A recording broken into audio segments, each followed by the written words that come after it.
তুমি তো আসলে অনেক সুন্দর হয়ে গেছো। তোমার সাথে এখন আর রোদে ঘোরাঘুরি করি না তো, বাসায় থাকি, তাই সুন্দর হয়ে গেছি। আরেকটা ব্যাপার কি জানো, ছেলেরা পেয়ে গেলে ভালো করে দাম দেয় না, দূরে গেলে আফসোস করে। তুমি দিন দিন নিজেকে চেঞ্জ করতেছো, আগের সেই মানুষটাকে এখন আর দেখা যাচ্ছে না। মেয়েদের পটানোর জন্য স্মার্ট হয়ে যাচ্ছ বুঝি। আমি কিন্তু সেই সহজ সরল মানুষটাকেই ভালোবাসতাম। আমাকে গভীরে তল্লানি দেখলে একটাই প্রশ্ন করো, আজ কার মন ভালো করার দায়িত্ব নিলে? বলো তো কবে এই অভ্যাসটা ছাড়বে?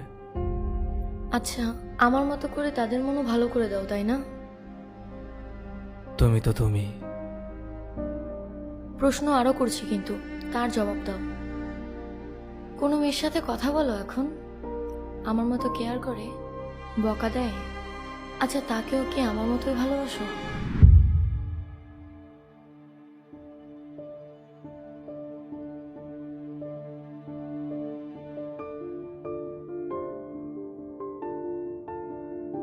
ইস, তোমার চয়েস কি বাজে হয়ে গেছে আজকাল। একটুও সুন্দর না, এর চেয়ে আমিই সুন্দর ছিলাম।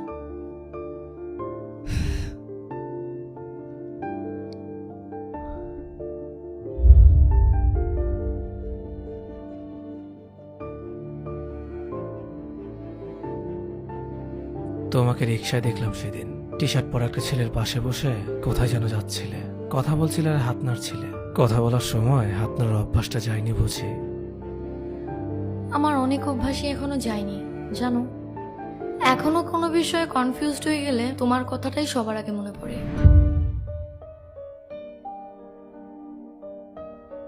সে সারা রাত তোমার সাথে ফোনে কথা বলে, তাই না? তার রাত জাগার অভ্যাস নেই তোমার মতো।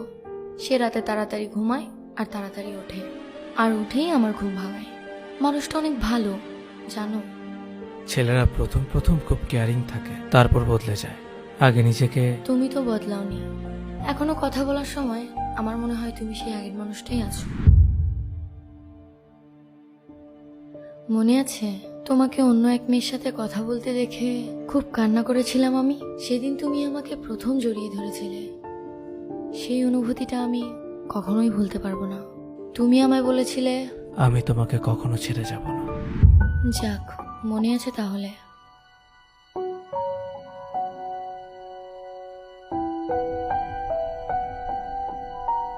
চলো বাইরে যাই, তোমার সাথে একটু হাঁটি।